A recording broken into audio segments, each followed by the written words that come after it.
Magandang hapon mga kababayan. Maglalabas lang po ako ng sarili kong sentimento.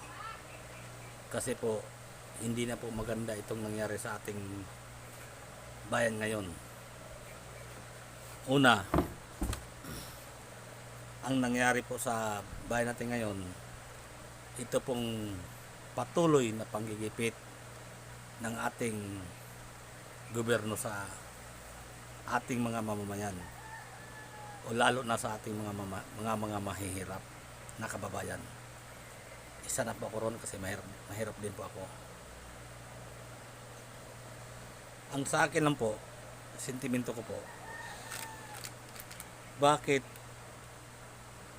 tanong ko lang po ito para sa ating Pangulo, sana makarating sa kanya, bakit po Mr. President, hinaharangan nyo ang aming mga karapatan?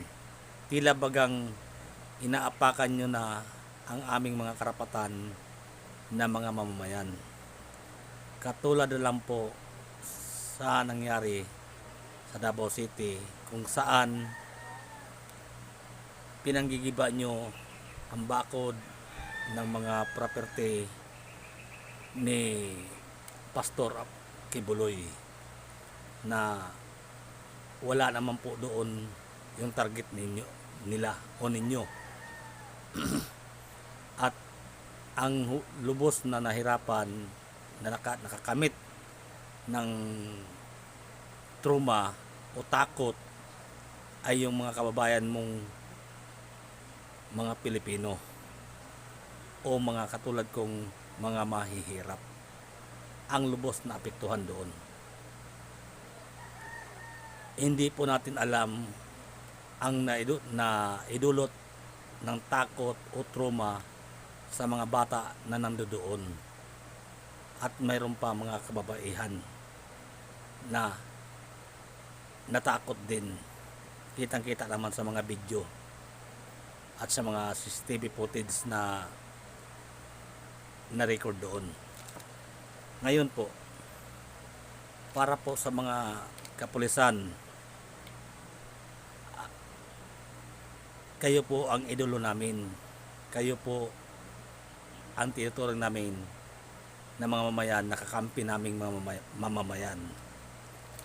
Dahil naniniwala po kami na ang taglay niyong kapangyarihan sa inyong mga kamay, sa inyong balikat, nakaatang sa inyong mga balikat, ay batas para sa lahat. Hindi po batas para lang sa mga mahirap. Hindi po yun. Bilang mamamayan po, alam po namin yung batas. Kahit na wala kami pinag-aralan, hindi man kami nakatapos ng pag-aaral, even sabihin natin mga elementary lang po kami, ay alam naman po namin kung anong ibig sabihin ng batas. Pero bakit tila po ang mga kapangyarihan na nakaatang sa inyong mga balikat at ang batas na nasa inyong mga kamay, bakit tila po yatang hindi nyo na ginalang ang batas? Inapakan nyo na po ang karapatan naming mga mahihirap. Yun po ang unang tanong ko. Kayo po mga kapulisan ay tinuturing po namin mga kaibigan po namin, kakampi naming mga mahirap at mamamayan. Sana po magkaisa po tayo mga sir.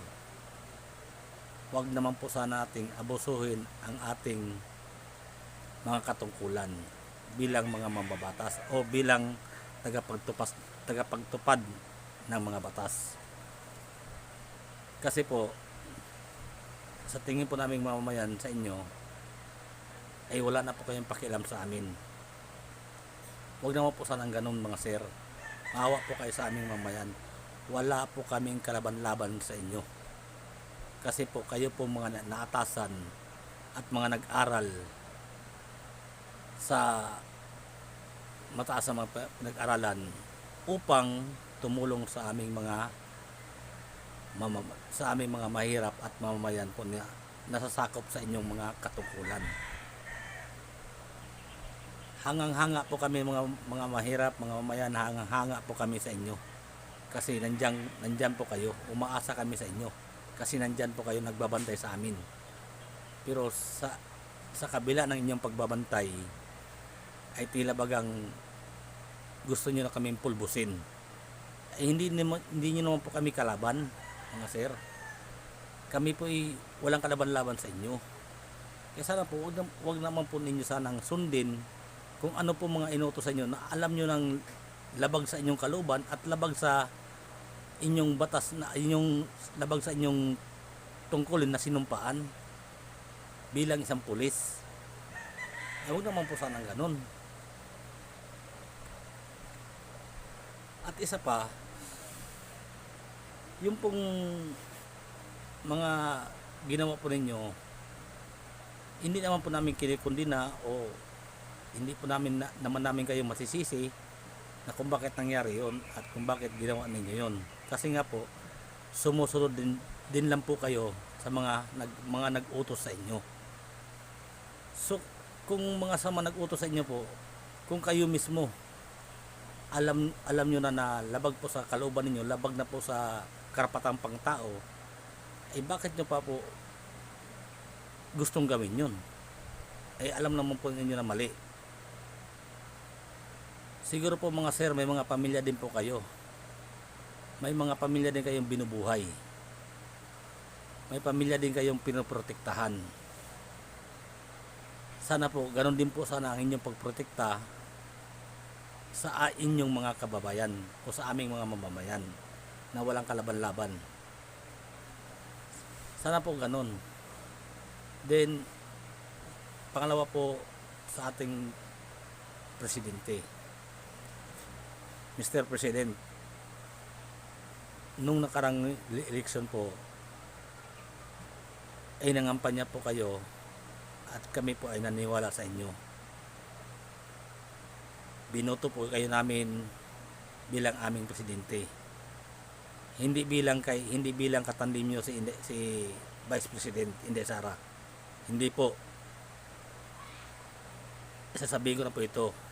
Wala po kaming pakialam sa awayan po ninyo ng mga Duterte o ng mga Marcos. Wala po kaming pakialam ng mga mamamayan. Ang pakialam po namin dito ay kung paano po namin mabuhay ng marangal, maayos, mapakain ang aming mga pamilya. Yun po ang pakialam namin. Wala po kami dyan sa politika na yan. Kasi kami po manununod lang sa inyo.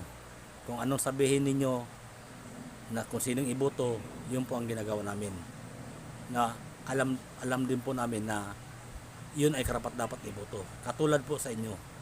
Nung nangampanya po kayo, alam po namin na kayo ay karapat dapat iboto alang-alang sa taglay ng prinsipyo at pamamaraan ng inyong nasirang ama na aming itinuturing na bayani na si Ferdinand Idralin Marcos Sr. na tinatawag po namin Apo Lakay. Yun po ang aming nakikita sa inyo. Kaya po namin kayo ibinuto. Sa totoo lang po, ang bumuto po sa inyo, kung sa tansya ko lang, sarili ko lang po itong estimate, ay hindi naman po umabot ng 31 million. Marahil 20 million, 16 million katao ang bumuto po sa inyo, Mr. President. Panalo pa rin kayo. Ngunit sa kadahilan ng pamaraan po ninyo, di po namin alam o di ko po alam kung totoo ang balita na minaniho ni First Lady ang eleksyon kasama ang Smartmatic para magdikit ang inyong boto ni Vice President. Oo nga naman, kasi nga naman kung malayo ang agwat niyo ni Vice President Inday Sara at ikaw, Mr. President, eh siyempre kahiyahiya nga naman yon. Naintindihan po namin yon. Wala po kaming komento doon. Ngunit ang komento lang po namin, Mr. President, ito po ang mga nangyari sa ating lipunan, sa inyong bayan na pinanunungkulan, na sinusumpaan na tungkulin bilang presidente po namin. Ito po mga kagutuman nangyari sa ating bansa ngayon, lalong-lalo po sa aming mga mahirap. Bakit nagkaroon ng kagutuman po ito ngayon? Malawak na tagutom. Sa kadahilanan po, Mr. President, kung mayroon pong 100% ang Pilipinas, nasa 85% po ang mga Pilipinong nagugutom. Yun po ang totoo, Mr. President. Sa kadahilanan po sa kawalan ng trabaho. Unang-una po yun. Walang sapat na hanap buhay. Kasi nga po, sa mga imbisitors ng ating bansa ay nagsayawan sila. Nagsitigil muna sila, nagsipahinga muna po sila. Kasi nga, sa takot sa lalong lumalala, laganap na korupsyon sa gobyerno po ninyo, Mr. President. Yun po ang totoo. At ito po ang isa pang totoo.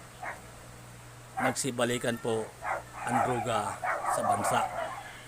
Mga drug addict nagkalat sa salansangan. Mga criminals nagkalat sa lansangan.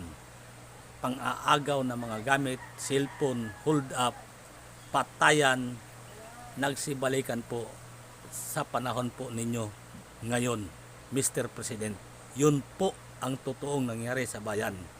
Hindi po ninyo alam yun kasi po presidente po kayo.